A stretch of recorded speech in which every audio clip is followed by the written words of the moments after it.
ओम शिव शिव। यह मैं क्या देख रहा हूं?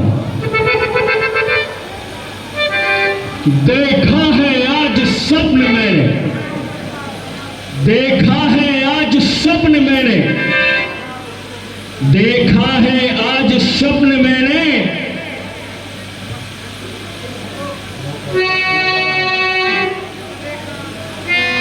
देखा है स्वप्न आज मैंने, मिथिला का दृश्य नजर आया। श्री जनक राज, श्री जनक राज मिथिलेश्वर ने है महामहोत्सव ठहरा, इसलिए वहां पर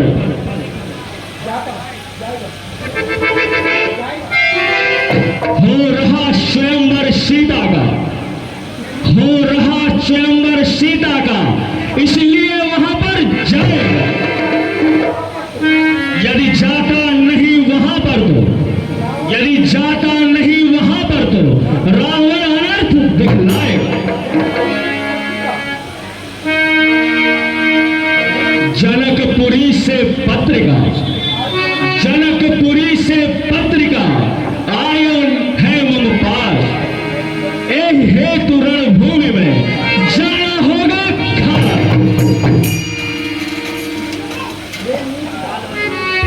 रे नीच दसानन ठहर जा, रे नीच दसानन ठहर जा, तू पाप न कर पाएगा। रे नीच दसानन ठहर जा, तू पाप नहीं कर पाएगा। बाणासुर के सम्मुख दसमुख तू विजय नहीं पा पाएगा। मैं क्या देख रहा हूं?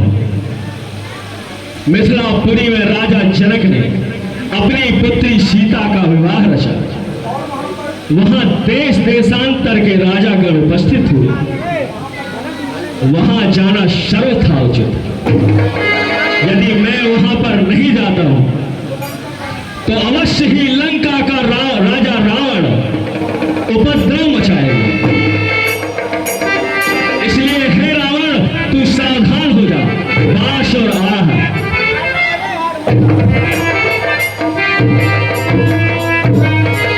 अरे रावण बाणासुर जब आए, देख लूटे अपने भय पाए।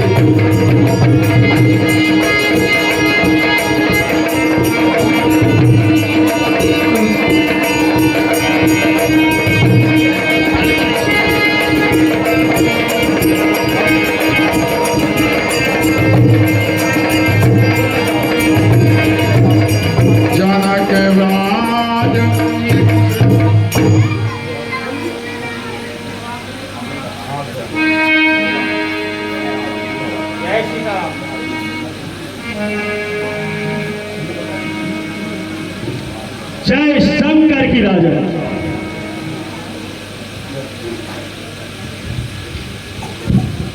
आप यहाँ पधारे हैं, आपका स्वागत है।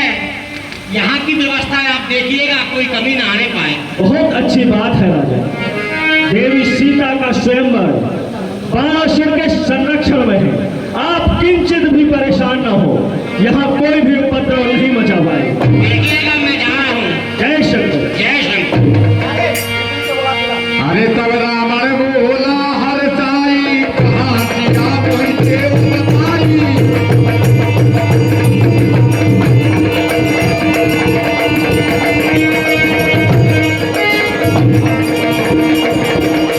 रावण बाणासुर जब आए, देख लूटे अपने भय पाए।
हो अंबिके प्रणाम, लक्ष्मी प्रणाम,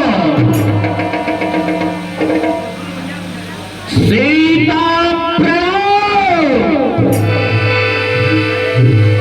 तेरे दर्शन के हितार्थ दशानन बेथलाल नगरी पहुंच रहा है। हे स्वामीनाथ, आप सो रहे हैं, जाग रहे हैं, या ख्वाब देख रहे हैं?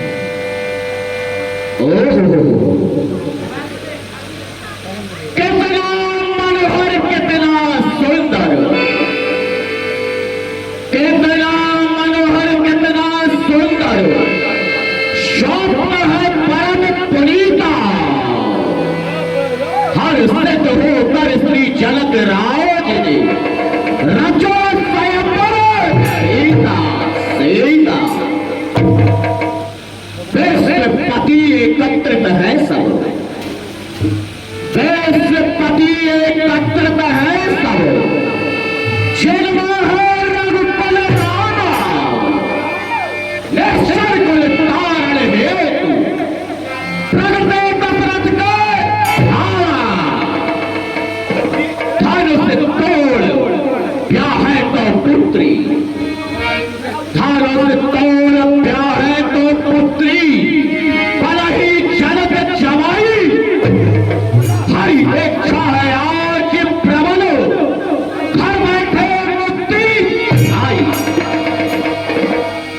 ब्राह्मण को सख्त निमंत्रण करो, ब्राह्मण को सख्त निमंत्रण करो।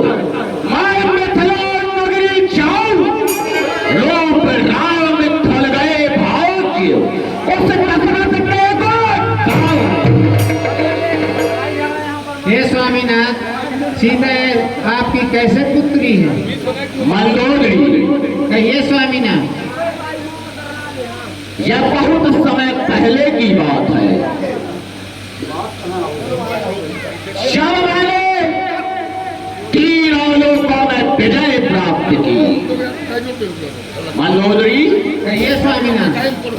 जब मैंने तीनों लोकों में विजय प्राप्त की, उसके पश्चात मैं भ्रमण करता हुआ दंडक वन में गया।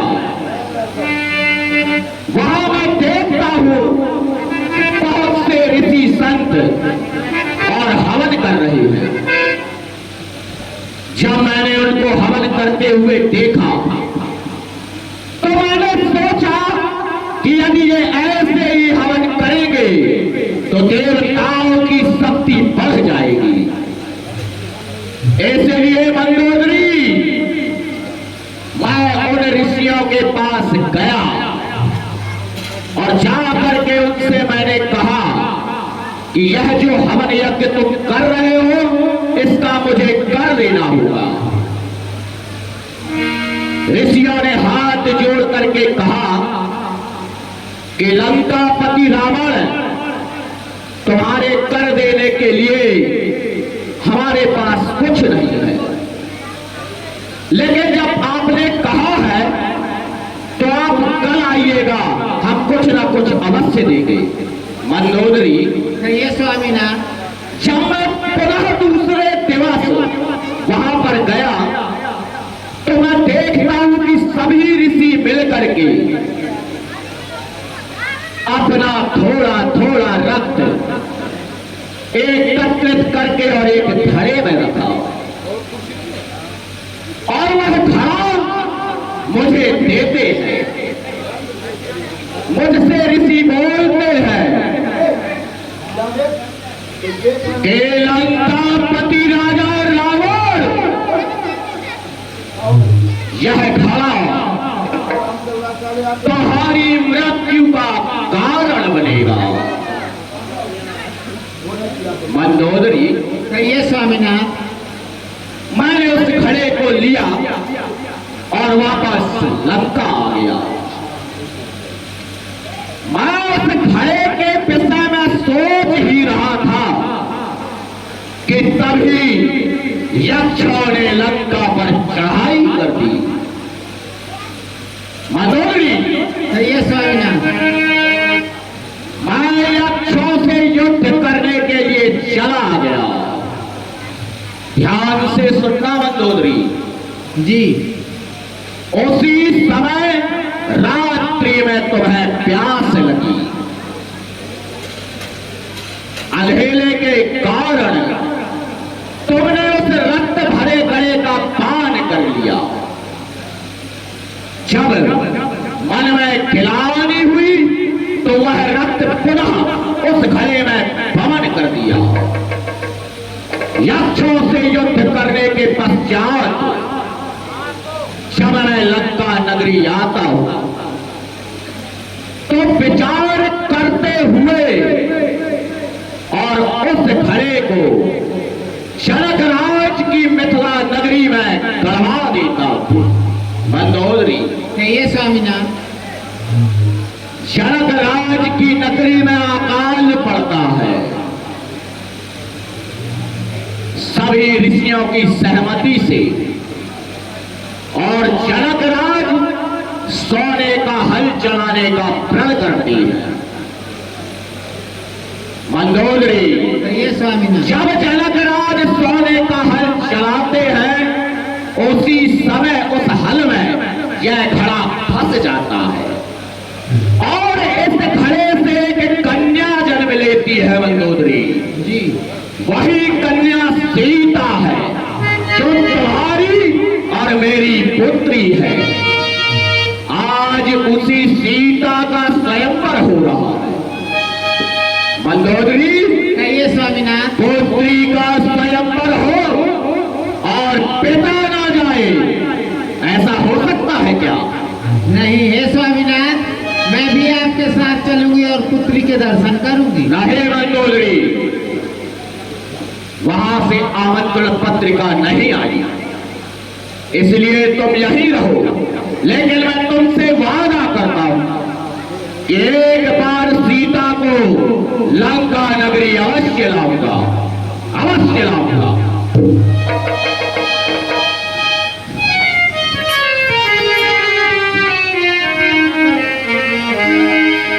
अरे तब रावण बोला हर साई कहा सिया तुम देव